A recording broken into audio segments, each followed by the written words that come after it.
Queridos amigos, queridas amigas, que o Senhor seja conosco, nos abençoe, nos guarde, nos envolva nas suas bênçãos, na sua proteção.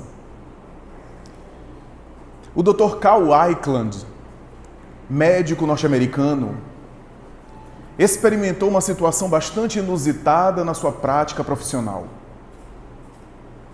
Foi em dada ocasião, quando ele lecionava em uma universidade de medicina em Chicago, onde era professor, numa aula de anatomia patológica, com seus alunos e diante de um cadáver que ele dissecava,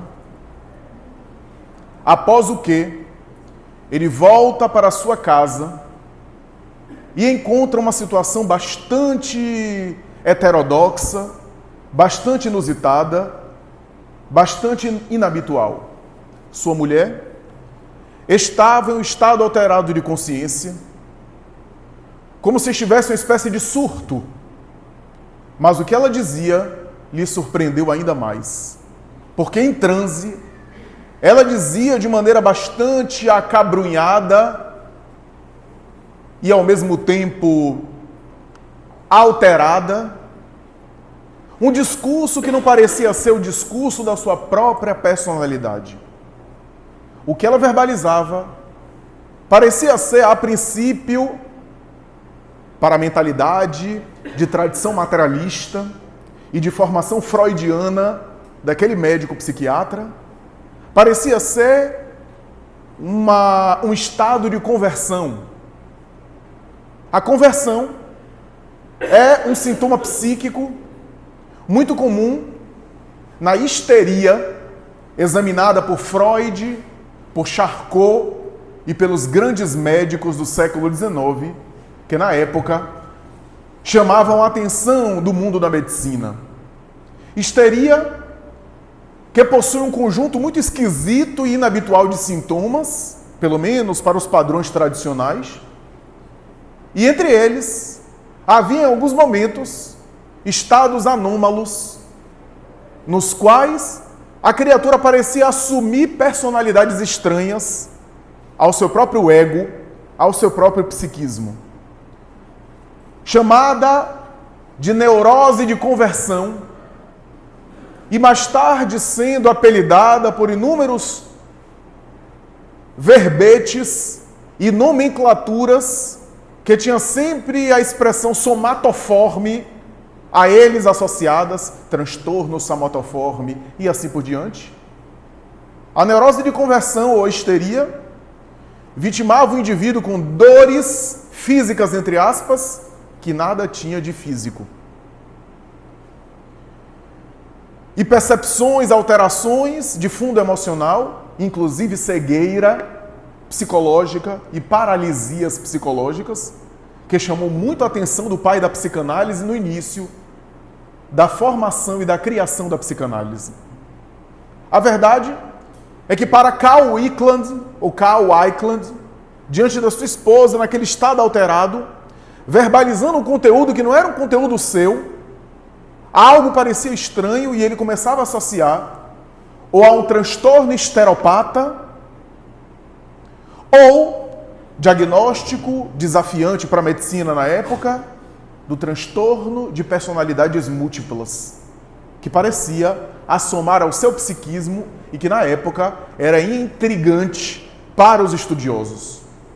Mas a verdade é que, depois de ouvi-la falar, entre muitas considerações, ela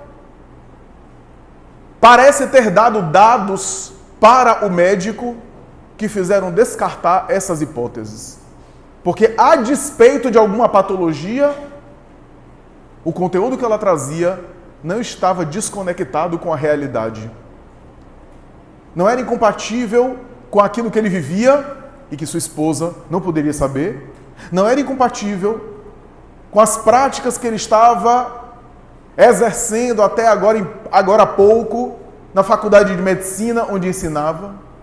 E entre tantas coisas que ela, sob esse estado estranho, falava, dizia eu não admito e não aceito que você estivesse me cortando. E o doutor não teve muita dificuldade de perceber que a sua esposa estava se referindo ao cadáver que ele utilizava na aula de medicina. Por que você me cortou? Porque estava me retalhando. E depois de um raciocínio bastante lógico, ele começou a conversar com ela como se fosse aquele cadáver e dizer, se você está aqui comigo, conversando comigo, e o corpo que eu cortei está lá, é porque você não precisa mais daquele corpo que está lá. E através desse diálogo, dessa interlocução, e apesar de não possuir nenhuma formação espiritualista e religiosa, ele conclui o diálogo, aquela personagem parece abandonar o recinto e sua esposa volta ao estado habitual da consciência. A partir daí, ele começa a fazer experimentações com ela. E mais tarde, viveu situações ainda mais diferentes, ainda mais estranhas, quando ela ficou como recepcionista do seu consultório, fazendo às vezes da funcionária que tirava férias e era assomada pelos sintomas e pelas sensações de muitos pacientes portadores de psicose que entravam no seu consultório, conversavam com ele e ao saírem, ele tinha que atender também a sua esposa na recepção, porque parecia ter a mesma sintomatologia do paciente que ele acabava de atender. A partir daí, ele começa a fazer uma revolução, primeiro na sua visão de mundo, na sua forma de encarar a psiquiatria e a psicologia, uma revisão de filosofia, portanto, para mais tarde estudar e aprofundar a investigação sobre esses fatos e lançou a obra 30 anos entre os mortos. Essa obra, na ciência médica, é o primeiro trabalho sobre aquilo que o Espiritismo chama de obsessão. É o primeiro trabalho acadêmico no cenário e recinto científico para aquilo que a doutrina espírita cataloga, chama com o nome de obsessão. Mais tarde, os grandes intelectuais da psicologia transpessoal, começando com Stanislav Grof, detecta fenômenos dessa natureza, chamando-os de personalidades intrusas ou personalidades parasitárias, para nomear determinados sintomas psíquicos que são provocados por outras mentes, ou como gostava Joseph Banks Rhine, o pai da parapsicologia e professor da Universidade de Duke, agentes theta, porque theta vem da letra thanatos, em grego, que significa morte, portanto um agente morto, um ser espiritual, para descrever esses fenômenos naturais, esses fenômenos habituais, esses fenômenos convencionais que a doutrina espírita já explicava antes de toda essa saga de investigação na área da paranormalidade humana. As personalidades parasitárias era a nomenclatura para as obsessões que a psicologia transpessoal deu na primeira metade do século XX e também depois da primeira metade do século XX. Etimologicamente, obsessão é o ato ou efeito de obsidiar ou de obsedar. Obsedar ou obsidiar significa constranger, submeter, impor. O ato ou efeito de impor, de submeter, de constranger, se chama obsessão. A rigor e com justiça, Allan Kardec é que cunhou o termo por primeira vez. Porque embora na área psicológica nós temos a palavra obsessão com outro significado, essa palavra só veio depois de Allan Kardec. Esse sentido só veio depois de Allan Kardec. Porque foi Sigmund Freud, um pouco depois de Allan Kardec, quando, examinando o seu famoso caso do Homem dos Ratos, entre outros, o menino Hans, entre outros, ele conseguiu detectar os sintomas daquilo que ele chamaria de neurose obsessiva. Aqueles pensamentos contundentes que geravam a rigidez e que, do ponto de vista freudiano, tinha a ver com a fixação em uma fase psicossexual infantil, do controle dos esfíncteres da criança, do aparelho digestivo, e que geraria mais tarde a ideia ou o fenômeno, o movimento de um comportamento compulsivo a partir dessas ideias obsessivas, e a neurose obsessiva abriria espaço e ensejaria mais tarde o verbete para a nomenclatura transtorno obsessivo-compulsivo. O transtorno obsessivo-compulsivo, para a psiquiatria e a psicologia mais tarde, após Freud, nada mais é do que essa neurose obsessiva que Freud detectou e que mais tarde a psiquiatria chamaria transtorno obsessivo-compulsivo, que é uma combinação de pensamentos obsessivos com comportamentos compulsivos. Na área técnica da psicologia e da psiquiatria, portanto, obsessão tem a ver com essas ideias fixas ou essas ideias insistentes, esses traços que geram rituais em alguns pacientes, chamados rituais obsessivos, que são os rituais que algumas pessoas podem ter em forma de traço, e outras, quando é muito intenso e prejudicial à vida da pessoa, inclusive social, já são sintomas, mas que são, de alguma forma, o que a psicologia define como obsessão. Conferir uma coisa várias vezes, se saiu e se fechou a porta do carro, chegar aqui e começar a contar o número de cadeiras, não sei para quê, mas começa a contar o número de cadeiras, número de lâmpadas, são traços obsessivos. Eu sei que muita gente se identificou. Os traços obsessivos não necessariamente prejudicam a pessoa, não necessariamente são patológicos. Mas quando começam a prejudicar socialmente a vida da pessoa, já passam a ser sintomas. Ora, obsessão, portanto, em psicologia tem a ver com esse padrão de comportamento. Mas justiça seja feita, antes da psicologia dar esse nome, que de alguma forma se conecta com o conceito da doutrina espírita, Allan Kardec, em um célebre capítulo da sua obra, O Livro dos Médiuns, o famoso capítulo 23, ao qual ele daria o nome obsessão, introduziria no vernáculo internacional a palavra que teria o significado inicial que Allan Kardec definiu.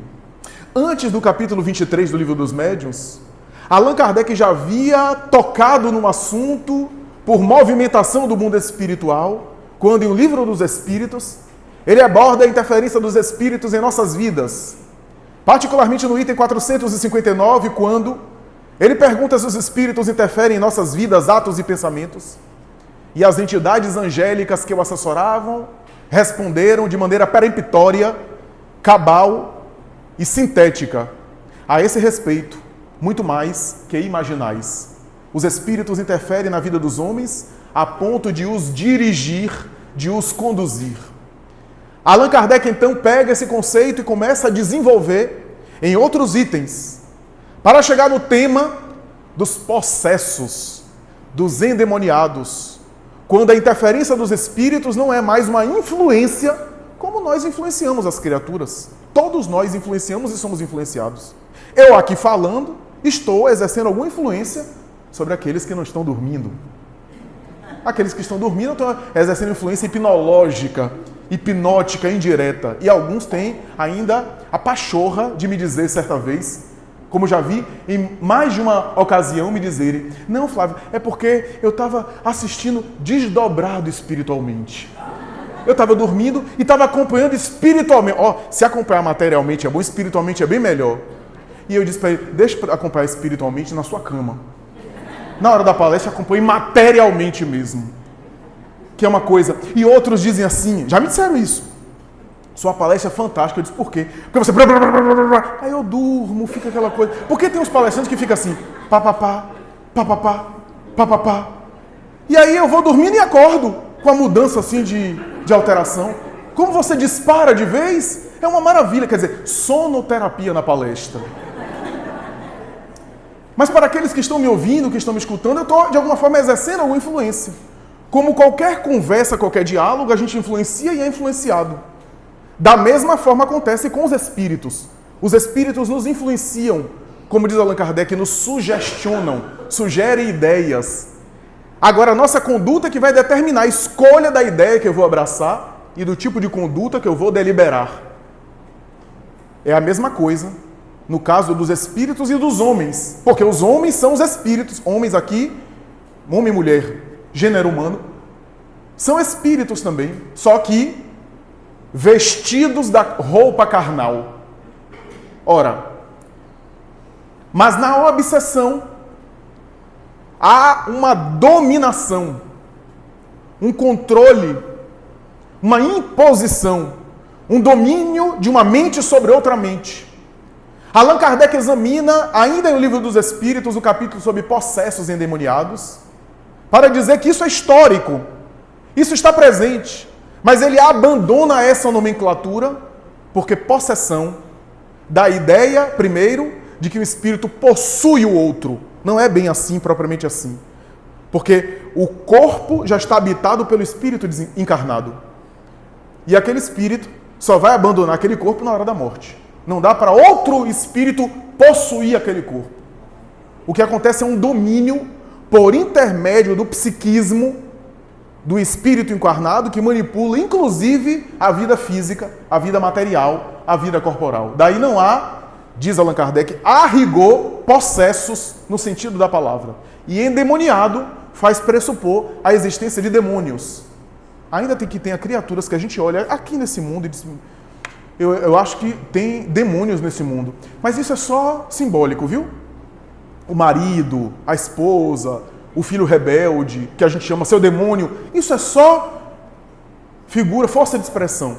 Porque a palavra demônio vem da expressão daimon, em grego, que na acepção original da palavra significava anjo tutelar, espírito guia. Daí Sócrates fala do seu daimon, do seu anjo da guarda. A palavra mais tarde, do grego para o latim, sofreu uma corruptela, uma corrupção de significado, e mais tarde ficou associado à ideia de anjo mau, de espírito satânico, de espírito voltado para o mal, que não corresponde ao seu significado inicial. Kardec vai dizer que não existe propriamente demônio no sentido desse conceito da palavra, que ficou o mais popular. A ideia de seres voltados para o mal. Existem espíritos ignorantes que temporariamente estão nas sombras. Essa é a ideia. Mas, na obsessão, diz Allan Kardec, há um domínio de uma mente sobre outra mente. A obsessão faz pressupor uma mente dominadora e uma mente passiva que se deixa dominar de alguma forma. No capítulo 23 do Livro dos Médiuns, ele vai dizer que a obsessão não é apenas... Por que na obra é o Livro dos Médiuns? Porque ele estava descrevendo o trabalho e a atividade do médium. E ele vai dizer que de todos os problemas que o médium pode passar, a obsessão é o maior desafio. Chama a obsessão de flagelo, de epidemia. E diz que é o maior escolho do processo mediúnico. Se todos nós somos médiuns, todos nós podemos ser influenciados negativamente por espíritos e, portanto, podemos ser obsidiados. Somos mais ou menos médiuns. Capítulo 14, item 159 do Livro dos Médiuns. Somos mais ou menos médiuns. Então, todos nós somos influenciados por espíritos mais ou menos. Mas o médium ostensivo, como tem um raio de ação profundo a ponto de ver e de contactar os espíritos, inclusive os espíritos guias, também tem esse raio de ação para se conectar e para sentir as vibrações de maneira mais contundente de um assédio espiritual e de uma ação nefasta. Por isso, o médium que Kardec chega a comparar ao microscópio do mundo espiritual, ou luneta, ou telescópio, da mesma forma que a gente desmascara os micro-organismos com o microscópio, diz ele, ou com os telescópios, a gente penetra os infinitamente grandes. O médium é a lupa que desmascara o mundo espiritual. E diante de quem os espíritos investem com mais contundência, para que eles próprios não sejam desmascarados, é natural que haja também uma tentativa de desarticular os médiuns. E como eles são mais sensíveis para o mundo espiritual, são mais sensíveis também para as obsessões. A verdade é que se nós sentimos habitualmente as obsessões ou as influências através do pensamento, o médium sente pelo pensamento, pelas vibrações, pela sensação, pelo aquilo que provoca fisicamente, entre aspas, porque ele é mais sensível às sensações à sua volta e à atmosfera do mundo espiritual. Então aquela ideia de disciplina que Chico recebeu de Emmanuel, não é apenas para você ficar neurótico numa disciplina de rotina habitual, é disciplina psíquica. É a ideia de que o médium deve se imunizar, porque ele corre mais riscos, já que a antena psíquica dele tem um raio mais profundo. Tudo tem vantagens e desvantagens. E eu vejo gente dizendo, como eu gostaria de ser médium. Como eu gostaria de ver os espíritos. Certa vez, Divaldo Franco, nessa casa, em uma palestra que mais tarde se transformou em um opúsculo, em um livro sobre a casa espírita, ele respondeu, minha filha, agradeça a Deus. Porque quando eu comecei, os rostinhos que eu via não eram de Dr. Bezerra de Menezes. Eram umas coisas assim que me causavam mal-estar. Então, essa fantasia, mas a obsessão, portanto, é uma espécie de patologia ou de psicopatologia de caráter mediúnico.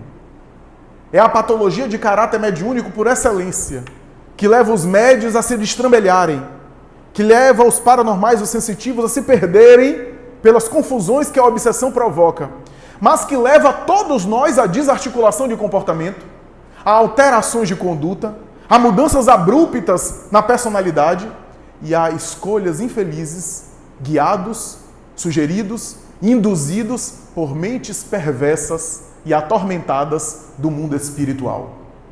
A obsessão, diz Allan Kardec, portanto, é um flagelo. É uma verdadeira tragédia. E diz ele que está por detrás de grandes calamidades históricas.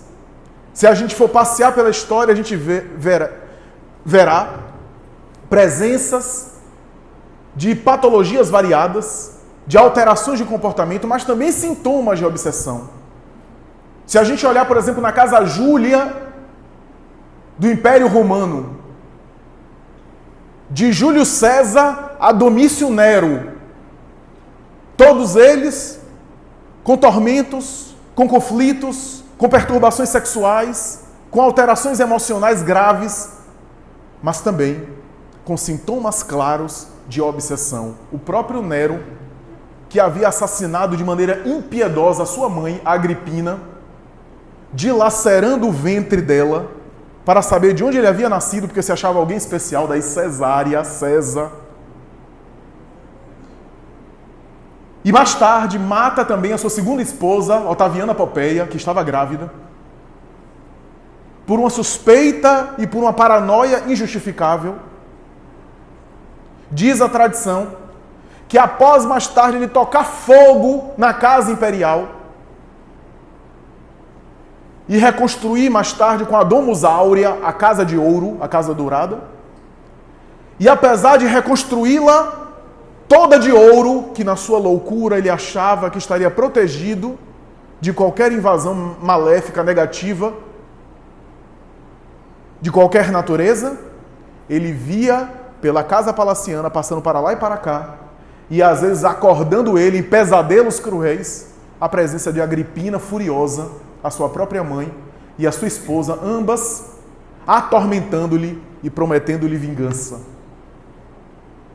Periandro, um dos 7 sábios da Grécia do século V de Péricles, viajou até Delfos e encontrou Tirésia o famoso paranormal, pedindo-lhe ajuda para se libertar da presença da sua própria esposa que ele havia assassinado a pontapés.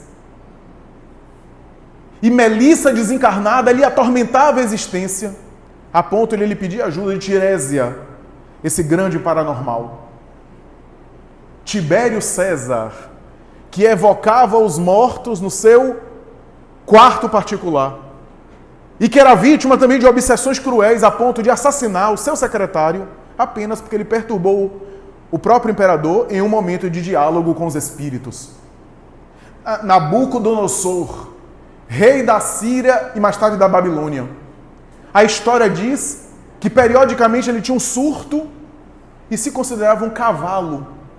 Ia pastar nos jardins suspensos de Semíramis, uma das 7 maravilhas do mundo antigo, e depois de ficar se comportando como sendo um cavalo, voltava à lucidez e parecia sair um pouco daquele estado psicótico. Era um transtorno que tinha sintomas psicóticos, mas também tinha a presença de espíritos, alguns dos quais o induzia numa zoantropia. Quando a entidade espiritual se deforma pelo veículo plástico do perispírito através do pensamento, em formas animalescas, animais, imprimindo, portanto, no atormentado a sua vítima, as suas vibrações, a ponto de o indivíduo se considerar um cavalo. Daí o lobisomem, licantropia, forma de lobo, forma lupina, o espírito deformado em formas animais. E a tradição, ao longo dos tempos, anotou essas expressões. Calígula, que chegou a nomear também um cavalo senador do Senado de Roma. E assim a gente vê essas extravagâncias na Idade Média, nas cortes da Idade Média, obscenas e depravadas, nas famílias variadas, os Habsburgs, os Médicis, os Bourbons. Nós vimos alienações mentais sérias. Dona Maria I de Portugal saiu de Portugal abençoada pelo Papa. Abençoada pelo Papa para que nenhum mal lhe acontecesse. E chegando aqui no Brasil, no Rio de Janeiro, em 1807, totalmente surtada e louca. Não gostava do Brasil, tinha que ser louca, né? E seu filho Dom João VI, regente da coroa, que também tinha sintomas psiquiátricos parecidos. Mas também, ambos tinham sintomas de obsessão espiritual. Nós vemos, portanto, essa realidade que Allan Kardec vai examinar quando vai dizer que a loucura, ele usa o termo da época, tá? Loucura para o século XIX é sinônimo de qualquer transtorno psíquico, porque era a nomenclatura que se tinha. Então, uma depressão ou uma ansiedade era loucura, como também uma esquizofrenia era loucura. Era um nome só que dava conta de tudo. Então, quando ele fala loucura na obra espírita, tem lá o suicídio ou loucura, a pessoa vê, não é comigo não, porque eu não sou louco. Não, loucura tem a ver com transtorno psíquico. Os transtornos psíquicos, inclusive dos chamados normais. Ansiedade, medo, depressão, melancolia. Então, quando ele fala em loucura, ele está falando nesse sentido. E ele diz, há loucuras que são apenas loucuras. Porque o psiquismo pode enfermar. Ele diz de outra forma que era da medicina biológica da época, de Kreplin, né? O cérebro pode enfermar. No entanto, há loucuras que não são apenas loucuras. E um grande número delas são também fenômenos obsessivos. Na prática, é difícil delimitar onde começa um e onde termina outro. Há quadros psiquiátricos que são exclusivamente psiquiátricos. Há quadros obsessivos que são exclusivamente obsessivos e fazem pensar em quadros psiquiátricos. Sempre me chamou a atenção aqueles psicóticos internados em manicômios, etc., que não respondem ao antipsicótico. Não diminuem os chamados efeitos positivos da esquizofrenia, as alucinações, os delírios e assim por diante. Não conseguem harmonizar-se com esses sintomas que outros respondem muito bem à medicação. Pode tomar risperidona, aloperidol, o que for, e continuam tendo os mesmos sintomas. Parecem não responder, e aqueles outros que respondem. por detrás dessa diferença, que no passado a psiquiatria do passado chamava esquizofrênicos irrecuperáveis. Essa era a nomenclatura. Não respondia a nenhum tratamento. Havia ali fenômenos obsessivos. Mas, a rigor na prática, quase sempre essas duas coisas acontecem ao mesmo tempo. Sintomas psíquicos associados a assédios e a interferências espirituais. Porque como somos uma mente transceptora, como diz Joana de Ângeles, isso é, uma antena que capta e que também envia mensagens. Essa antena transceptora, portanto, está sempre sintonizando na faixa em que está. Então, eu posso começar uma alteração psiquiátrica, um distúrbio psíquico. Eu posso começar com uma invasão espiritual que eu vou cedendo e eu vou, de alguma forma, assimilando aquela irradiação nefasta, aquela perturbação, e a partir daí gerar em mim depressão, gerar em mim transtornos psíquicos. Então foi algo que começou de maneira obsessiva e gerou também problemas psíquicos e físicos. E pode começar de maneira diferente também. Eu posso começar deprimindo, eu posso começar me angustiando, me alterando psiquicamente, e a partir daí eu entro na faixa, abro espaço, me conecto, e aí os assédios e as perturbações espirituais vêm reforçar e vêm superdimensionar a problemática que começou na minha alteração emocional. Pouco importa por onde começa. Via de regra, a ideia é que a gente já trate essas questões como sendo múltiplos, como sendo duplo. E que deve ser assim que a gente deve, de alguma forma, encarar. Porque nenhuma mente vibra no universo sozinha.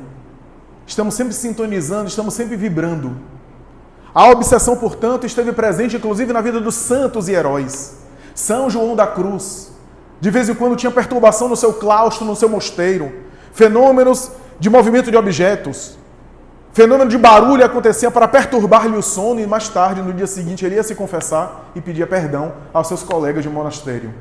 Martinho Lutero, considerado o pai do idioma germânico, ao traduzir a Bíblia do latim para o alemão popular, escreveu oportunamente que quando fazia esse trabalho que Jesus havia lhe dado, ele via diabos diante dele, linguagem da Idade Média. Ele viu os demônios na frente dele, que o atormentava e tentava atrapalhar a missão que Jesus havia lhe dado. Teresa de Ávila, a notável paranormal, somente comparada na sua época a São Francisco de Assis, que chegava a levitar no ar, que chegava a dar gargalhada dos sacerdotes e padres que iam falar com ela, e ela via a multidão de espíritos praticamente em cima dos ombros de alguns desses religiosos atormentados e atormentadores. E ela vai dizer que muitas vezes saía do corpo e era levado pelo próprio Cristo aos infernos, linguagem medieval, aos infernos. E Jesus lhe mostrava o que é que ia acontecer a ela se não cumprisse bem a missão que ele havia lhe convidado. E assim, nós vemos essas alusões às influências espirituais que na doutrina espírita assumem um caráter mais sério, sem superstição, sem crendice. São as almas dos homens que se relacionam. A obsessão é uma espécie de relacionamento, só que um relacionamento doentio. Da mesma forma que aqui no mundo a gente tem relacionamentos doentios. Quantas relações de dominação de um para o outro, ciúmes exacerbados, relações conflitadas, apaixonadas, passionais, relações que o outro não pode nem respirar sem autorização do outro. Que são relações também de obsessão de um ser humano para com outro ser humano. Há obsessões também do encarnado para com o desencarnado. Nunca me esqueço de uma história que eu vivi na cidade de Baixa Grande, no interior da Bahia, no Centro Espírita Cristo Rei. Eu participando de uma mediúnica e uma senhora amiga da casa que tinha enviuvado num relacionamento, num matrimônio bastante difícil. E de repente, o marido aparece. E ela pedia muito para o marido deixar ela em paz, que atormentou muito a vida dela, etc. Que Deus o tem agora. E o marido se comunicava dizendo, ela que me deixa em paz. Eu não aguento mais. Eu quero liberdade, ela não me deixa. E aí a gente foi conversar com ela. Eu, João Oliveira, que é o presidente do Baixa Grande, fui conversar com ela. Eu estava presente, eu só estava na condição de espectador, ele que falava. E ele, com todo o jeito dele, com toda a delicadeza, foi falando. E ela disse, o quê? Ele disse isso? Ele falou isso mesmo? Quer dizer, não me deixou fazer um monte de coisa quando eu estava aqui. Me prendeu, me limitou de tudo que é jeito. Um casamento que me levava ali no cabresto. E agora que desencarna, quer ficar livre? Aí eu percebi que a obsessora era ela.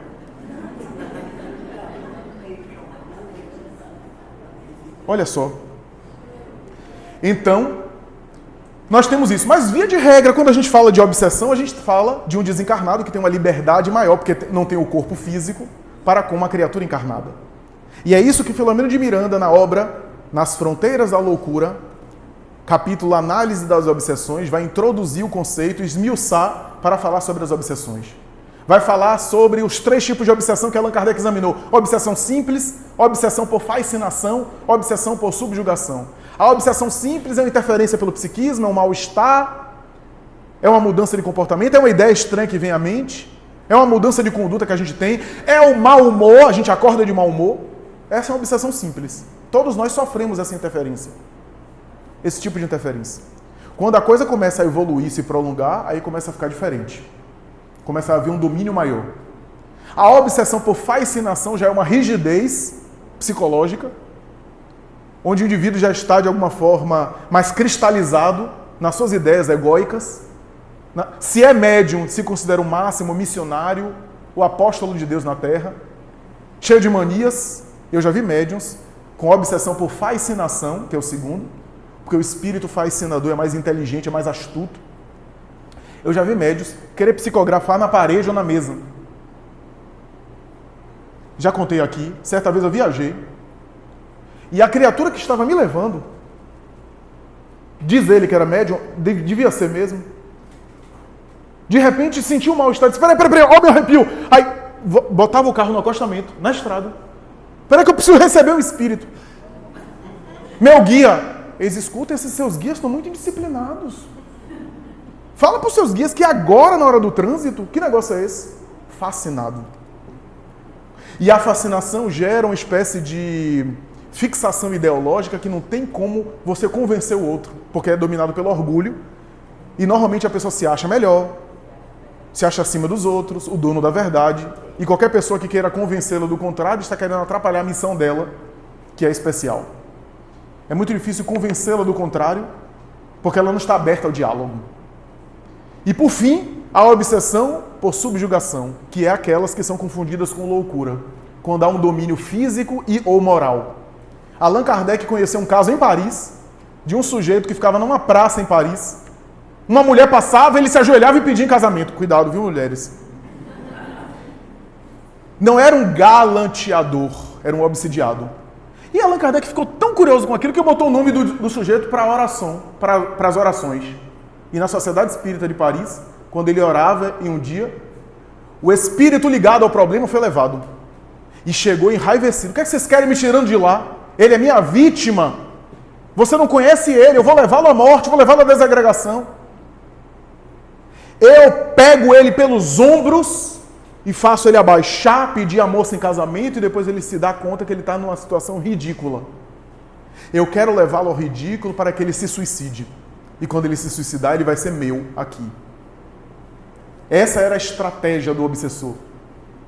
E envolvendo, portanto, o paciente numa ideia obsessiva psicológica. Numa ideia obsessiva compulsiva. Que tinha um caráter aí espiritual. Porque na obsessão há uma mente que domina outra mente. Então, como diz Filomeno de Miranda nesse texto, é um hóspede e um hospedeiro. E quanto mais o hóspede cede espaço para a casa mental, mais o hospedeiro entra e invade. Quanto mais espaço vazio, mais o hospedeiro, que é espaçoso, invade. Essa é a ideia da obsessão. E é curioso notar que à medida que a obsessão vai evoluindo, vai se tornando grave, vai acontecendo um fenômeno curioso no mundo espiritual. Vai acontecendo o seguinte: primeira recepção da ideia. O indivíduo sorri, passa uma ideia infeliz na cabeça, ele sorri, Que besteira, tira da cabeça. Daqui a pouco, olha a ideia voltando. Meu Deus, de novo, esse pensamento. Que coisa absurda. Aí depois o indivíduo vem a ideia, ele começa a refletir sobre o pensamento. Quem sabe, de repente, ele começa a monologar. E do monólogo, depois passa a um diálogo com a mente desencarnada. E daqui a pouco ele está agasalhando a ideia, e a sua mente vai cedendo espaço para uma ideia insistente, que é característica da obsessão. Toda ideia muito fixa, muito insistente, pode ser sintoma de obsessão. A obsessão, portanto, tem a ver com afinidades que eu estabeleço com espíritos, sempre uma identificação, seja porque eu escolho determinado estilo de vida, eu escolho excessos, sexolatria, sexualidade exacerbada e desorganizada, excesso de álcool, drogas, dependência química, e só atrai espíritos iguais. Há alguns que foram dependentes químicos, que morreram e continuam dependentes. Saíram do corpo, mas não se libertaram da dependência que é psíquica. E continuam se aproximando daqueles que eles podem, de alguma forma, se encharcar das vibrações que, pelos hábitos, se encharcam os encarnados. Mas há também a obsessão que é por mágoa. Eu agrido alguém, eu firo alguém, eu traio alguém, eu corrompo alguém, eu calunio alguém. Esse alguém não me perdoa, desencarna e me persegue. E às vezes aguarda pacientemente, entre aspas, aguarda às vezes anos e até séculos para me encontrar. Na obra de Filomeno tem um caso, não essa obra, mas uma outra obra, tem um caso, Grilhões Partidos, que a pessoa já estava reencarnada, já havia passado aquele drama. Sabe como o obsessor encontrou? O obsessor procurava, mas não encontrava. Porque a reencarnação faz com que o indivíduo se vista de uma roupa física com aparência diferente. Só que em determinado momento, esse obsessor se viu arrastado para um local e quando vê, está numa casa. Foi ele que se sentiu arrastado, ele nem chegou a localizar. Por quê? Porque aquele que lhe fez o mal, aquela, na verdade, na obra, né? Aquela que lhe fez o mal, tinha no psiquismo dela o débito, a culpa.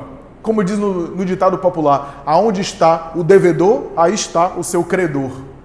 Né? Ela tinha culpa, inconsciente, é claro, e essa memória psíquica que irradiava. Ele se sentiu atraído, não sabia o que era uma menina pequena, criança. Ele olhou para aquela menina, sentiu uma espécie de asco em relação a ela, mas não sabia por quê.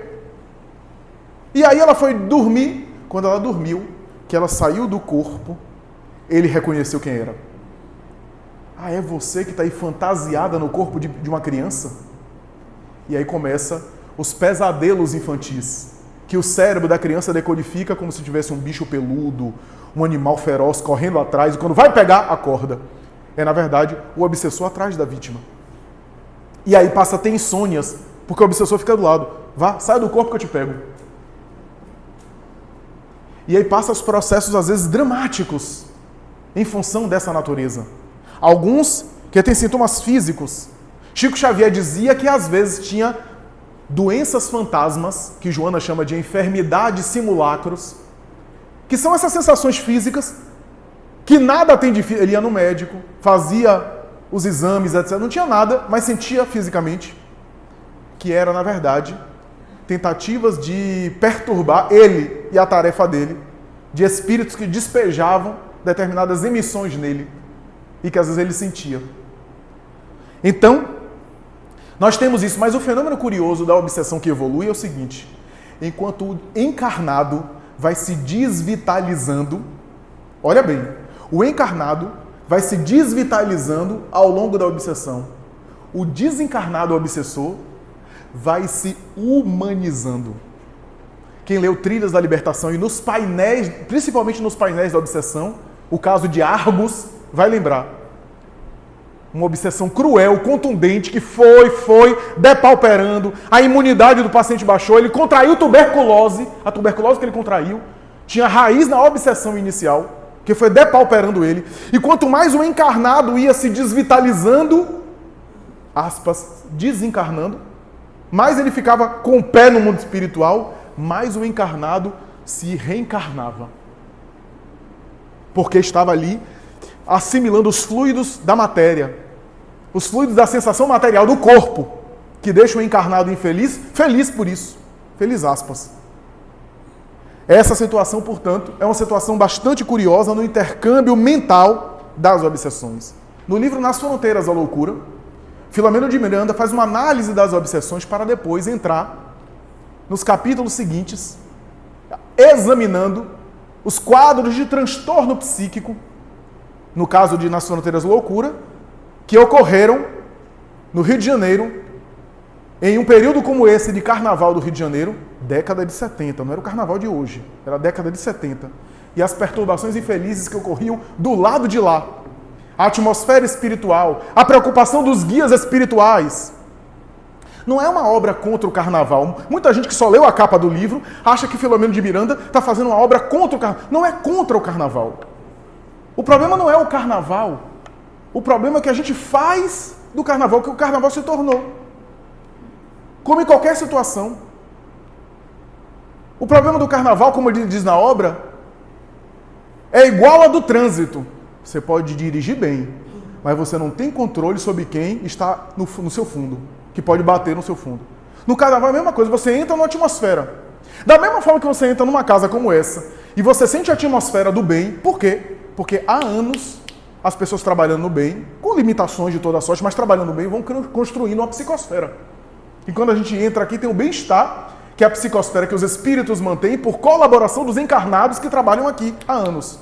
Mesmo com as complicações, com as dificuldades humanas que todos nós temos, mas ao longo dos anos, orando, palestra aqui, trabalho, atividade do bem, é claro que vai criando. Da mesma forma que você sente esse bem-estar, imagine uma atmosfera em que as pessoas estão vibrando, na sua maioria, porque alguém vai dizer, mas eu vou para o carnaval me divertir. Concordo. Tem muita gente que vai para se divertir e se diverte de maneira saudável. O problema não é isso. O problema é que a gente entra então numa atmosfera em que boa parte das pessoas malhou na academia o ano inteiro para bater nos outros, para encher a cara e descarregar os seus conflitos, para dar vazão àquilo que tem de mais inferior, porque a gente se nivela por baixo. Não que não haja pessoas que vá se divertir. Tem um grupo espírita que vai no carnaval nessa obra, que eles estão lá se divertindo saudavelmente, um grupo inclusive que fazem mediúnica juntos, estão lá tranquilamente se divertindo, até que um espírito obsessor e inimigo daquele trabalho, que os acompanhava, como tem em todo lugar, o problema não é esse, se utilizou de um sujeito embriagado que estava passando, e começou esse sujeito a dar em cima da mulher de um dos componentes do grupo. Ficou uma situação bastante constrangedora, bastante desagradável. Os ânimos começaram a se alterar. E esse sujeito estava armado. E aí até que a equipe de Bezerra de Menezes sugeriu aquele que estava melhor assim, porque a gente vai se contaminando. Tem uma briga aqui, a gente vai se contaminando, daqui a pouco a gente está brigando também. Porque a gente não tem equilíbrio emocional de entrar na briga, apaziguar, sem se inflamar. É a atmosfera. Ora, e aí alguém que era mais equilibrado ouviu aspas, né? Assimilou a sugestão do guia e disse, vem cá, vamos sair daqui, vamos para outro lugar? A gente quer se divertir, é válido, vamos nos divertir, vamos confraternizar, mas vir para cá, pagar, para ficar suportando um cafajeste desse, essa cachaçada toda, ainda a gente correr risco de vida? E aí essa ideia feliz evitou que aquela entidade tentasse desarticular e até destruir o grupo com uma tragédia. Então, o problema não é a gente ficar agora temerário ou amedrontado e achar que a gente vai ficar sempre em casa, porque a gente sempre corre risco, é claro. Mas a questão é ter ciência de que quando a gente entra na atmosfera, a gente tem que ter alguns cuidados. Ideal que a gente evitasse, se a gente puder. Se a gente não puder, ter esse bom senso. É esse raciocínio que Filomeno de Miranda coloca na obra. Porque a questão não é o carnaval, é o que a gente faz. Naquela oportunidade, o que é que a gente libera? Tem gente que ficou comprimida, tensa, inquieta, com frustração amorosa e outras coisas, e que agora quer descarregar tudo no carnaval. E é claro que a gente acaba se nivelando por baixo. É esse raciocínio que Nas Fronteiras da Loucura, com vários casos, inclusive com uma morte, com uma desencarnação de uma menina, e assim por diante, com uma tentativa de estupro de uma outra, que tinha defesas espirituais porque orava e que passava pela Avenida Presidente Vargas, ali do Rio de Janeiro, onde acontecia, na década de 60, os bailezinhos, as marchinhas, aquela coisa. E quando passou, ela assessorada por guias, tinha defesas espirituais, mas quase foi estuprada. Os espíritos bons envolveram a cabeça de policiais, uma viatura ali presente, e os policiais passando dizem assim, vamos por aqui. E aí entrou.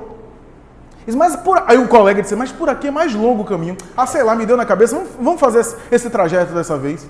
E quando entrou, os faróis do carro, em cima dela, com 4 homens, para se revezar no estupro com ela. E aí os faróis incidiram. O policial disse, meu Deus, parece que uma coisa estava me dizendo, vim por aqui. A inspiração espiritual. E ela foi salva quase de ter sua vida despedaçada. Um menino do interior, ingênua, jovem ainda, cheia de sonhos, trabalhando ali perto, tinha que passar pela região. Então, é claro que não é demonizar nenhum tipo de festividade. A questão não é essa. A questão é saber do tipo de atmosfera que há em determinados locais. E a gente se resguardar e até se proteger quando a gente precise passar por eles. E se é o caso de a gente gostar e querer se divertir no carnaval, que vá. Mas que tenha em mente essas precauções. Tenha em mente essas preocupações. Porque o Espiritismo não tem nenhuma lista de regra de conduta de impor determinado tipo de postura na sua vida privada. Ele explica o que é melhor. E deixa a liberdade de consciência para a pessoa adotar isso na sua própria vida. Na análise das obsessões, Filomeno de Miranda fala isso.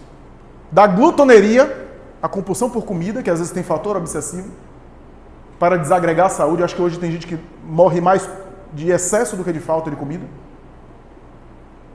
Até as perturbações sexuais, o ódio, o fanatismo religioso, que há por detrás também processos obsessivos, processos de influência obsessiva. A obsessão é muito vasta. Tem muito mais coisa ainda para se falar de obsessão. Tem um campo variado para a gente explorar. Allan Kardec tem 2 colocações que eu acho interessantíssimas na obra. Uma são as últimas palavras dele em O Evangelho segundo o Espiritismo, na parte de preces, capítulo 28. Lá na parte de preces, a última prece, na nota de rodapé da última prece, ele coloca assim, que era prece para os obsidiados, ele coloca assim: a obsessão muito prolongada durante anos pode gerar repercussão no corpo material. Por isso, nesses casos, é necessário tratamento médico e tratamento magnético. Que é o que? Os passes, a vibração, etc. O tratamento, a terapia espírita e o tratamento médico, porque o corpo já foi afetado e precisa, portanto, de intervenção também na matéria. Imagina a energia deletéria no cérebro, desagregando as enzimas durante anos. É natural que aquilo altere alguma coisa. E a outra coisa é quando ele diz em A Gênesis o seguinte: periodicamente a Terra é invadida por surtos de obsessão coletiva, onde determinado comportamento assume moda na cultura terrestre, em determinadas regiões, como se fosse uma invasão, à semelhança dos bárbaros que invadiram a Europa, de influência obsessiva, onde a gente acaba sendo influenciado. E aí aparecem comportamentos assim de moda, comportamentos assim de época, que tem a ver também com influências espirituais. Jesus viveu isso. Diz o Evangelho que quando ele entra na cidade de Gadara, ou Gadarra, ou Geresa, ou Gersesa, a depender da tradução, ele entra na cidade, um indivíduo que estava endemoniado começa a gritar: Jesus de Nazaré, eu acho o diálogo fantástico, Jesus de Nazaré, que tem tu contra nós? No plural. Jesus diz: quem és tu? Nós, respondeu ele, nós somos legião, porque somos muitos aqueles que dominamos esse corpo.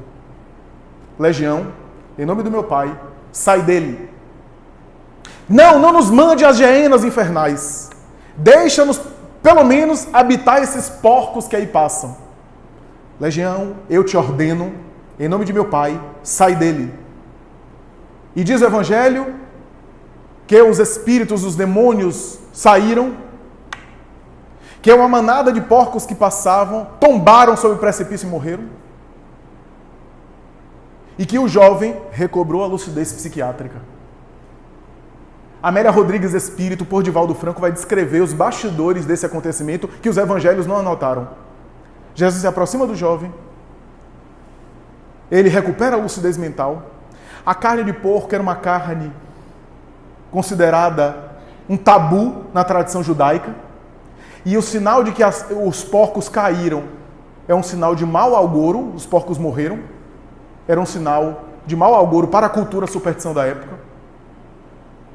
É claro que os espíritos não entraram nos porcos, porque alguns acharam que os espíritos incorporaram nos porcos e os porcos explodiram, né? Tem uns filmes até do Evangelho de Jesus que bota assim. A gente sabe que os espíritos não incorporam nos animais. Os animais podem sentir a vibração dos espíritos. Que foi isso que aconteceu. Aquela algazarra de espíritos perturbadores, os animais devem ter captado pela baixa vibração com eles e acabaram se precipitando. Só que aí, Gadara, diz Amélia Rodrigues, foi tomada por uma obsessão coletiva. A população começou a se aproximar e começou a rechaçar Jesus. Diz Amélia Rodrigues que Jesus disse: mas eu queria dizer, não queremos saber. Vai embora.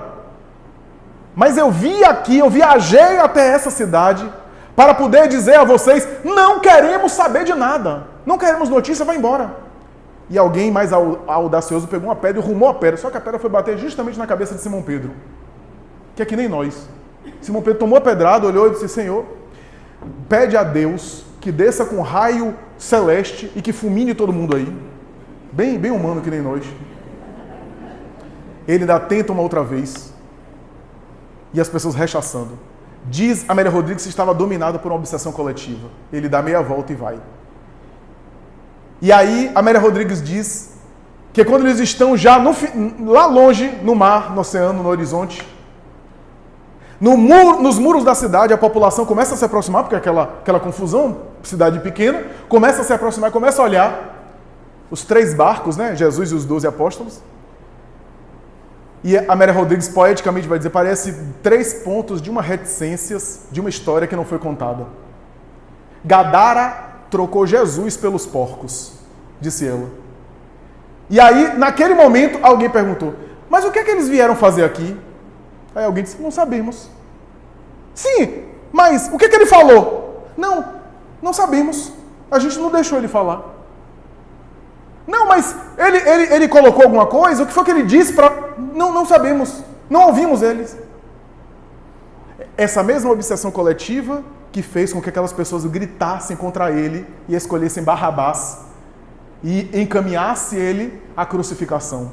De vez em quando a humanidade é tomada por obsessões coletivas, diz Allan Kardec. Por espíritos e por assédios espirituais. Para acabar meu comentário, já contei aqui que logo no início da minha trajetória como orador e como estudioso da doutrina espírita, estudante da doutrina espírita, em alguns momentos eu vivi, no início da trajetória como palestrante, percalços que eu não conseguia entender. Embora já lendo a obra espírita, não era muito entusiasmado em querer colocar tudo na conta dos espíritos e sempre resisti por aprender com Allan Kardec isso. Mas alguns acontecimentos que se repetiram tanto me intrigaram. Certa vez eu viajei para uma outra cidade e vivi uma situação muito desagradável. Estávamos numa reunião pequena com algumas pessoas fazendo evangelho. De repente uma pessoa se alterou, um amigo de muito tempo, se alterou e foi para cima de mim e me disse cada impropério, com os olhos injetados. E depois de me dizer, porque é bom que a pessoa diz um monte de desaforo, fala, descarrega e depois fica até cansado. Aí depois começou a chorar. Em outra ocasião, numa outra situação, aqui já em Salvador, na época eu não dirigia, eu pegava ônibus, então saltava ali na Lapa, né? Para ir em algumas casas ali do centro, inclusive a Sociedade Espírita André Luiz. E 16 para 17 anos eu descia, e eu me lembro de uma senhora que ficava no ponto de ônibus, e eu descia, e ela estava dormindo, ela já despertava e começava a me encher de impropérios. Certa vez eu desci, e eu estava um pouco agitado por conta do horário da palestra, eu desci, ela já despertou dizendo, já vem esse desgraçado, esse infame. Era assim que eu era apelidado. De vez em quando me dava uma vontade de dizer umas coisas assim, bem cristãs. Mas como eu estava na hora da palestra, eu disse, meu Deus, que cabeça eu vou ter para fazer palestra depois de ter dito um monte de desaforo para essa velha. Aí eu ficava quieto. Mas aquilo me... E aí o tempo passou, até que um dia eu estava numa sessão mediúnica. Esses fatos ninguém sabia. O médium entrou em transe e o espírito disse: você se lembra, no dia tal, do ano de 2004, quando você estava na cidade tal, e fulano de tal foi tomado de uma raiva e foi para cima de você? Era eu. Você se lembra daquela senhora no centro da cidade de Salvador, quando você descia do ônibus e descreveu, o médium não sabia desses episódios, e começou a descrever alguns fatos que ocorreram no meu início. Jovem, inexperiente, eu ficava muito sentido com aquilo, mas não entendia, deixava para lá. E o Espírito foi falando. E aí contou uma história, segundo ele, que eu houvera prejudicado ele, em um episódio específico, há alguns séculos. Em um outro contexto, em uma outra sociedade, disse: meu filho, aquela personagem que você disse que eu sou, que eu fui, eu nem sou mais. Nem existe mais. Você está pegado a uma pessoa que nem existiu mais. Você está falando de uma situação que também era um contexto da época. Se eu agir assim com você, também era a sociedade da época. Não justifica. Mas você vai ficar preso? Você está quantos séculos assim? E falei, não lhe convenceu. Só mais tarde, em outro momento, é que ele, embora não vai se sensibilizar comigo, mas vai me tratar de maneira mais amena, depois de um episódio que eu vivi, numa situação específica, após uma palestra como essa, e que ele ficou com pena de mim, e depois se comunicou com a mediúnica, disse: você está tão mal que eu estou até com pena de você. E aí me deu uma trégua, quer dizer, eu acho. E de vez em quando se comunica, mas de maneira mais amena, decidindo-se, portanto, modificar de conduta, adotar um outro estilo de vida. A obsessão, portanto, tem a ver com isso. E tem a ver também com saúde mental, que é isso que Filomeno de Miranda vai falar na sua obra, Remontando Jesus e o seu Evangelho como tratado de saúde e saúde mental. Muito obrigado, muita paz.